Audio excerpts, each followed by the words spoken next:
Hi everyone, for this video I decided to review Sekiro Shadow Die Twice. It was released in 2019 by From Software. You probably know them as the creators of the Dark Souls series. Even though it is made by the same studio, Sekiro is quite different from the other RPGs. It is a pure action-adventure game focused on skill and precision. I want to talk about this game because I really like the combat system and the setting.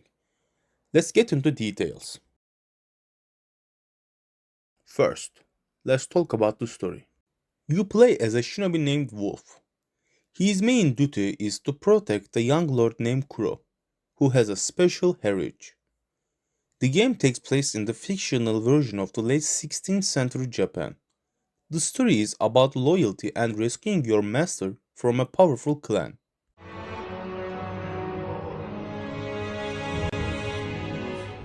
Unlike other From Software games, whereas the story is hidden in item descriptions, here the plot is much clearer and easier to follow. The main character actually talks, which makes the narrative more engaging. 久しいな、狼よ。お迎えに参上いたしました。我が主。うむ。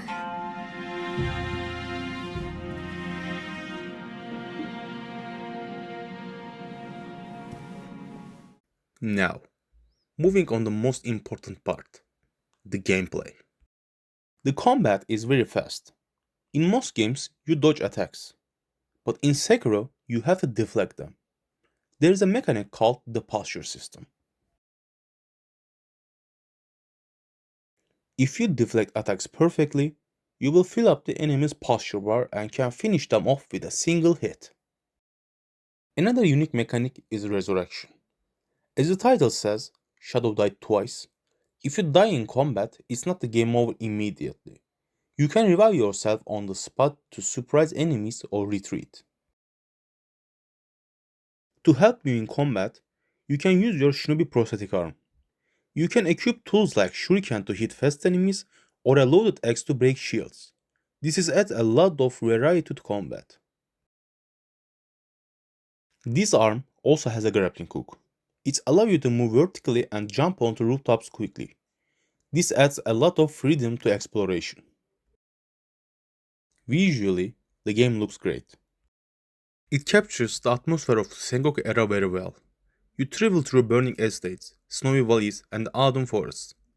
The colors are vibrant, not just dark and gloomy. The visual details are impressive. The animations are very smooth and realistic. You can clearly see the sparks fly when the swords clash. And the blood effects fit the brutal theme of the game perfectly without being too distracting.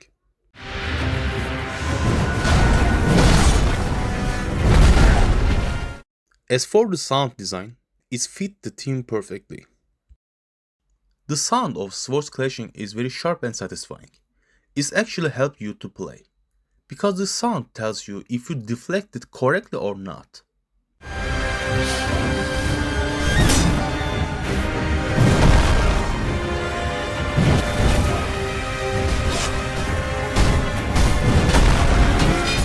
The music uses traditional Japanese instruments, which builds a nice atmosphere. Also, the voice acting is solid. I played it with Japanese voices because I think it fits the setting best.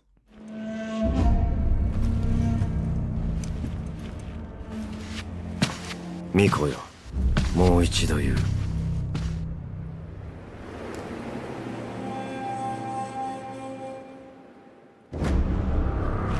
死の契りを俺と結べ。Is the game fun? Yes, but it can be frustrating at some times. You will die a lot, but finally beating a boss after many tries feels very rewarding.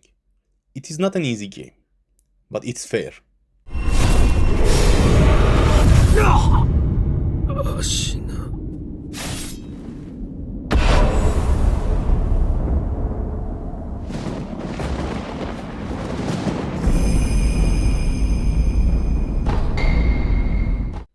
Regarding replayability, there are 4 different endings based on the choices you make.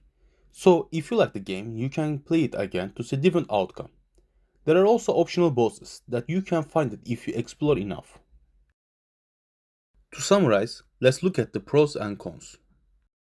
The pros are the rewarding combat loop, the memorable boss fights, and the vertical exploration. It really makes you feel like a shinobi. The cons are the camera system, which often struggles in tight spaces, and the stealth AI. Can be a bit inconsistent and too simple at some times. In conclusion, Sekiro is a high-quality action game. It demands patience, but the satisfaction of the victory is unmatched. I give Sekiro a 9 out of 10. Thanks for watching my review.